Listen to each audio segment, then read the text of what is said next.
আসসালামু আলাইকুম, সবাই কেমন আছেন? আলহামদুলিল্লাহ, আপনাদের দোয়া আমি অনেক ভালো আছি। আয়াত মঞ্চ ব্লগ দেখার জন্য সবাইকে স্বাগত জানাচ্ছি।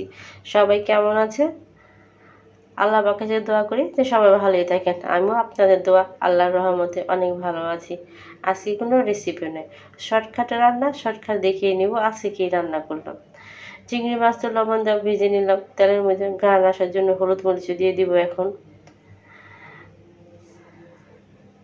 এই যে আমার কিন্তু মশলা কষানো হয়ে গেছে, কাঁচামরিচ কয়টা দিয়ে দিয়েছি, পেঁয়াজ ছেড়ে দিয়েছি এবং কষানো হয়ে গেছে। মূলো ছেড়ে আজকে কিন্তু মূলো দিয়ে চিংড়ি মাছ রান্না করব।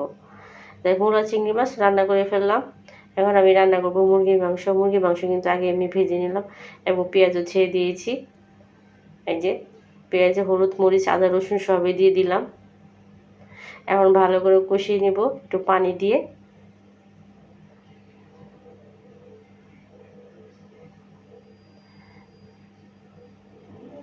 ভালো করে কিন্তু আমার কষানো হয়ে গেছে। এখন আমি মুরগিটাও দিয়ে দিব।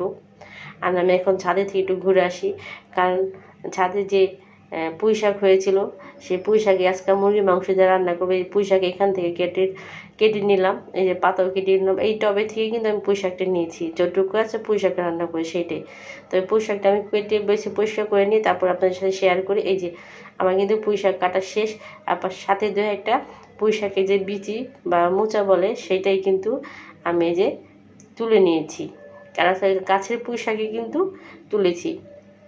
এটা দিয়ে আজকে মুরগির মাংস রান্না করব। মুরগির মাংস কষানো হয়ে গেছে। এই যে পুঁই শাকও দিয়ে দিলাম, সবুজ একটা কালার। এই পুঁই শাকটা যদি এখন আমি বাজার থেকে কিনতে যেতাম, অবশ্যই আমার কাছে 30 টাকা, আর যদি বেশি একটু হতো তাহলে আমাদের 50 টাকা নিত। কিন্তু আমি বোনার সত্ত্বে আমার এই টাকাটা লাগলো না। আমার মুরগির মাংস কিন্তু হয়ে গেছে। আমি চলে যাব আয়াতের নানির বাসা। এই যে আয়াতের নানির বাসায় চলে আসতে, আয়াত আবার খেলা করতেছে। কারণ আয়াতের নানিদের বাসা যাবো এই কারণে। আয়াতের মামি ডাকতেছে, কেন ডাকতেছে তা জানি না, তারপর যেয়ে দেখি কেন ডাকতেছে। আয়াত তো দুষ্টামি করতেই আছে, এই জন্য শর্টকাটে রান্না, শর্টকাটেই চলে গেলাম আয়াতের নানির বাড়িতে। আর আয়াতের দুষ্টামি দেখেন ভালো মতোই করতেছে।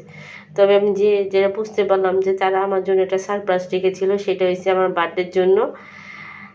আমার ভাতিজা কেক এনেছে এবং কেকের মধ্যে লিখে রাখছে হ্যাপি বার্থডে ফুপ্পি। এই দেখেন, আমি আসলে কিছু জানিই না যে তারা আমার জন্মদিনের জন্য কেক এনে আমাকে ডেকেছে।